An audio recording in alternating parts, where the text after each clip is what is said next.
As pessoas mais vulneráveis são as que estão sobrecarregadas financeiramente ou emocionalmente, então acabam descontando em nós.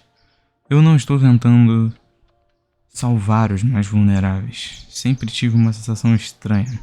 Não consigo aceitar injustiças e essa sensação nunca mudou. A deusa da justiça foi vendada para simbolizar a imparcialidade da justiça.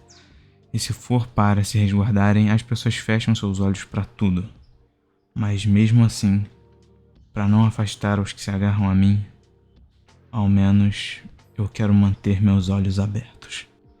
No capítulo 158 de Jujutsu Kaisen, nós somos apresentados a Higuruma Hiromi, um homem que é dito como sendo um dos dois com mais pontos no jogo do Albate, ao lado do Hajime.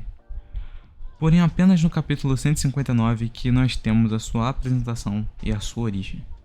Higuruma nasceu como um humano normal, que trabalhava como um advogado. Nesse capítulo de introdução é mostrado que ele havia pego o caso de um jovem que estava sendo acusado de assassinato, e embora absolutamente todas as provas apontassem contra ele, o Higuruma ainda acreditava na sua inocência, e diz que iria batalhar até o fim para conseguir o inocentar.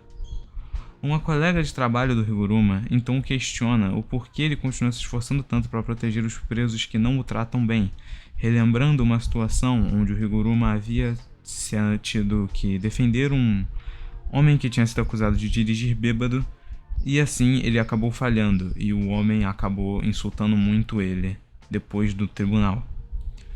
Então o Higuruma responde aquela frase que eu mencionei no início do vídeo. Para o Higuruma, as pessoas que descontam neles são as pessoas vulneráveis, e ele não ajuda as pessoas porque gosta de salvá-las ou porque ele acha certo. Ele apenas não consegue suportar ver a injustiça do mundo. Ao mencionar que o conceito de imparcialidade existente por trás dos olhos vendados da deusa da justiça, Higuruma menciona que quer manter seus olhos abertos. Guardem esse detalhe dos olhos porque ele vai ser bem importante depois, para a gente analisar um outro ponto da personalidade do Higuruma. Quando o julgamento do réu que o Higuruma defendia foi feito, ele foi declarado inocente. Porém, dada a segunda instância, o réu foi condenado à prisão perpétua. E assim o Higuruma finalmente percebeu a verdadeira natureza do sistema de justiça. A defesa é obrigada a trabalhar sempre com recursos escassos, enquanto a acusação possui verba de impostos e possui disposição de levantar provas ilimitadas contra o acusado. Isso é normal, é assim que um julgamento e assim que a justiça é feita. No entanto, nessa segunda instância desse tribunal, nenhuma evidência nova foi apresentada, e a sentença anterior foi anulada por uma simples argumentação da promotoria, tornando o réu condenado. Ou seja, desde o começo desta situação, desde o início do julgamento, o homem era culpado. Não importa o que o Higuruma fizesse ou o que ele se esforçasse. Já foi dito, já foi planejado que ele seria culpado, então ele foi. O Higuruma então se levanta da sua mesa, batendo o martelo e tomando a sua própria decisão. Ele iria se tornar a justiça agora. Afinal, se a própria justiça cega é falsa e manipulável, não existe motivo para o Higuruma manter os seus próprios olhos fechados. Assim, iniciando o seu próprio tribunal e a sua própria justiça. Alguns capítulos depois, agora no presente, o Higuruma é confrontado pelo Itadori, que foi atrás dele para pegar os 100 pontos que ele possuía para conseguirem executar o plano para acabar com o jogo do abate. É notável observar que o Higuruma se encontra em uma posição inusitada, estando deitado dentro de uma banheira, mesmo estando de roupas. Algo que ele diz que está fazendo porque está se desafiando a fazer tudo o que ele julgava errado antes. Ele diz então que não tem interesse em acabar com o jogo do abate. Afinal, isso é tudo que ele sempre quis, um mundo onde todos são obrigados a seguir as regras impostas, sem a necessidade de julgamento, sem a necessidade de justiça. Nada disso mais é necessário, afinal agora, todos são obrigados a seguir as regras que o Kenjaku impôs, e quem não seguir, morre. Assim, a luta dos dois se inicia. O Higuruma, aos poucos, durante o combate, vai aprendendo sobre o Itadori e vendo como ele se difere das outras pessoas. Ao ser acusado de um crime hediondo, no caso o massacre de Shibuya, Itadori assume a culpa, mesmo que não fosse culpado. E é isso que faz o Higuruma retornar levemente à sua fé. Saber que existe alguém que se submete às leis e à justiça, mesmo que não precise.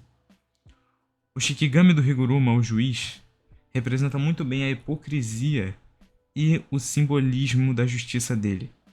O juiz possui os olhos costurados, mas sempre os abre quando irá dar a sentença ao réu, o que demonstra a natureza da justiça.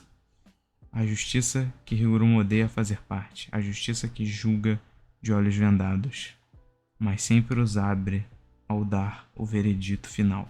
No arco da batalha de Shinjuku, o Higuruma enfrenta o Sukuna. Eu não vou comentar muito sobre o fato dele ter o mesmo potencial do Gojo, porque eu já fiz um vídeo só sobre isso, e o ponto é o simbolismo da luta contra o Sukuna e não sobre o talento que o Higuruma possuía.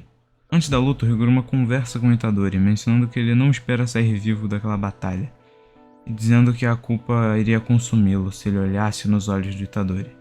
Novamente, fazendo o paralelo com os olhos, que eu já comentei anteriormente.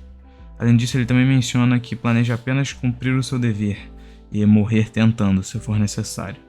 Essa parte do cumprir o seu dever está se referindo a derrotar o Sukuna, já que, como eu falei, o Higuruma não se considera como um cara que ajuda as pessoas, ele se considera como um cara que tem que consertar as injustiças do mundo. E é sobre isso que eu vou falar logo mais. Ao entrar na batalha, o Higuruma saca a espada do carrasco, a lâmina dourada que pode ceifar a vida de qualquer um com apenas um corte. Assim ele tenta atacar o Sukuna sem sucesso diversas vezes, até que o Sukuna eventualmente consegue pegá-lo de surpresa e o dar um golpe fatal. A natureza do Sukuna é o que torna essa cena tão simbólica, e a morte do Higuruma pelas mãos do Sukuna é o que torna esse momento genial. Mais cedo, no arco do jogo do abate, Auro menciona o Sukuna como uma calamidade. Ele não é um humano ou uma maldição. Ele é apenas uma força da natureza que age pelas próprias vontades. Ou seja, se considerarmos o Sukuna como uma força da natureza, poderíamos traçar o paralelo que o Sukuna nessa cena representa o próprio conceito da injustiça. Higuruma encontra seu fim frente à injustiça do mundo, a mesma injustiça que ele havia rejeitado. Essa história é um conto trágico, justamente por esses pequenos pontos que significam muito mais do que aparentam. Higuruma era só um homem normal, que era cego como a justiça, e ao abrir seus olhos, se tornou igual ao que ele sempre odiou, até que encontrou seu fim frente à própria injustiça do mundo. Enfim, o vídeo foi isso, deixa o like, se inscreve e até o próximo vídeo. Falou!